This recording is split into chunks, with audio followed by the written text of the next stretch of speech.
नमस्कार दोस्तों। आज हम पढ़ेंगे 7 जुलाई 2026 के कुछ महत्वपूर्ण करंट अफेयर जो अपनी आने वाली परीक्षाओं के लिए बेहद महत्वपूर्ण है। चलिए तो शुरू करते हैं। पहला प्रश्न है, हाल ही में आईआईटी बॉम्बे और आईसीएमआर राष्ट्रीय महिला स्वास्थ्य अनुसंधान संस्थान द्वारा विकसित स्वदेशी प्लेसेंटा ऑन चिप प्लेटफॉर्म का मुख्य उद्देश्य क्या है?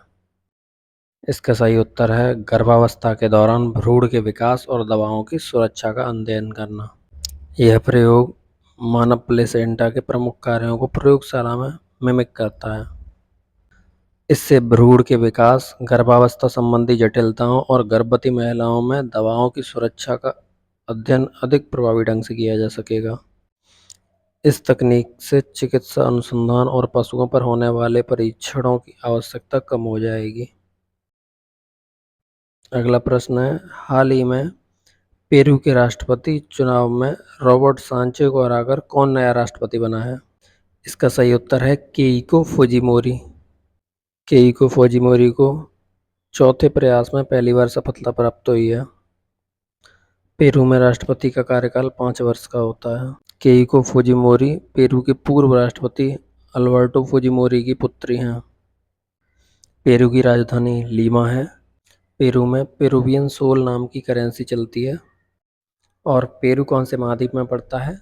दक्षिण अमेरिका महाद्वीप में। अगला प्रश्न है, हाल ही में सहकारिता मंत्रालय द्वारा लॉन्च किया गया सहकार सहयोगी क्या है? यह एक शहरी बैंकों के लिए एआई आधारित संवेदनात्मक प्लेटफॉर्म है। इसका उद्देश्य ग्राहक सेवाओं और बैंकिंग संचालन को बेहतर बनाना है। और इसी के साथ ही सहकार CBS central core banking solution भी लॉन्च किया गया है। सहकारिता मंत्रालय की स्थापना 6 जुलाई 2021 को हुई थी। 6 जुलाई 2026 को मंत्रालय का 5वां स्थापना दिवस था और इसका विजन है सहकार से समृद्धि।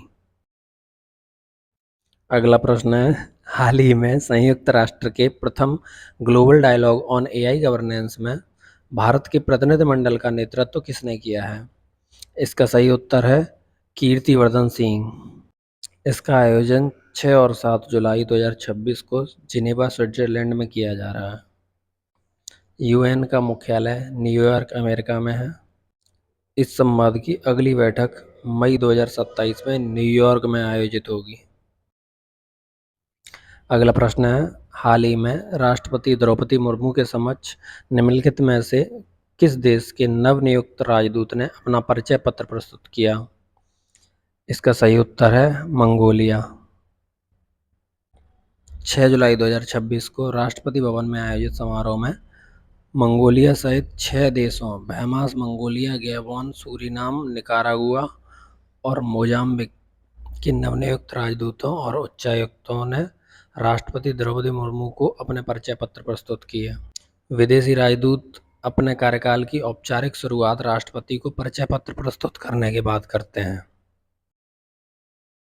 अगला प्रश्न है, हाल ही में भारत सरकार ने किस महान नेता की 125वीं जयंती के उपलक्ष्य में विशेष स्मृति समारोह आयोजित किया है?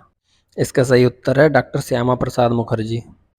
वे स्वतंत्र भारत के प्रमुख राष्ट्रवादी नेता, शिक्षाविद और भारतीय जनसंघ के संस्थापक थे। वे स्वतंत्र भारत के प्रथम उद्योग एवं आपूर्ति मंत्री भी रहे। भारतीय जनसंघ को बीजेपी का वैचारिक पूर्ववर्ती माना जाता है। बीजेपी की स्थापना 1980 में हुई थी। इनका प्रमुख नारा एक देश में दो विधान, दो प्रधान, दो निशान नहीं चलेंगे का नारा था। अगला प्रश्न है, हाल ही में चर्चा में रहा इंडिया हैंडमेड प्लेटफॉर्म किस मंत्रालय की पहल है? इसका सही उत्तर है वस्त्र मंत्रालय। यह प्लेटफॉर्म 2023 में लॉन्च किया गया था। यह जीआई टैग्ड और ओडीओपी उत्पादों को बढ़ावा देता है। प्लेटफॉर्म का लक्ष्य 60 लाख से अधिक कारीगरों और बुनकरों को डिजिटल बाजार से जोड़ना है। अगला प्रश्न है, हाल ही में 15 वर्ष की आयु में भारत के सबसे युवा T20 अंतर्राष्ट्रीय खिलाड़ी बनने का रिकॉर्ड किसने हासिल किया है? इसका सही उत्तर है वैभव सूर्यवंशी। इन्होंने इस उपलब्धि के साथ सचिन तेंदुलकर का 36 वर्ष पुराना रिकॉर्ड भी पीछे छोड़ दिया है।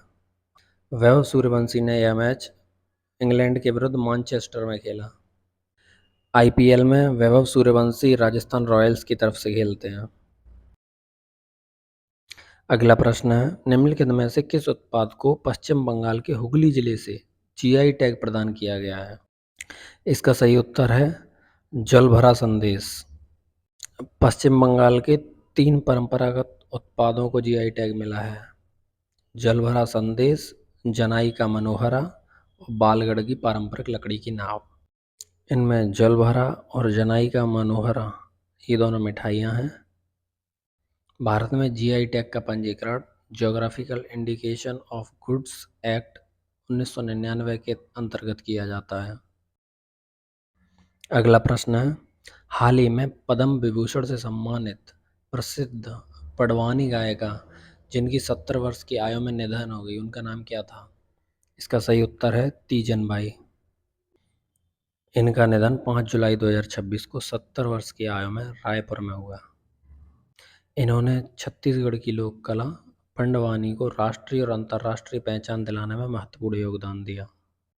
इन्हें 2019 में पद्म विभूषण, 2003 में पद्म भूषण तथा 1988 में पद्मश्री से सम्मानित किया गया था। वे पंडवानी की कपालिक शैली में प्रस्तुति देने वाली पहली प्रमुख महिला कलाकारों में से थी। पंडवानी महाभारत की कथाओं पर आधारित छत्तीसगढ़ की प्रसिद्ध लोक गायन शैली है। इन्हें 1995 के संगीत नाटक अकादमी पुरस्कार और 2018 में जापान की प्रतिष्ठित फुकुओका पुरस्कार भी प्राप्त हुआ। अगर आपको वीडियो पसंद आई तो वीडियो को लाइक करें और स्टडी पॉइंट चैनल को सब्सक्राइब करें और अपने दोस्तों को शेयर करना ना भूलें।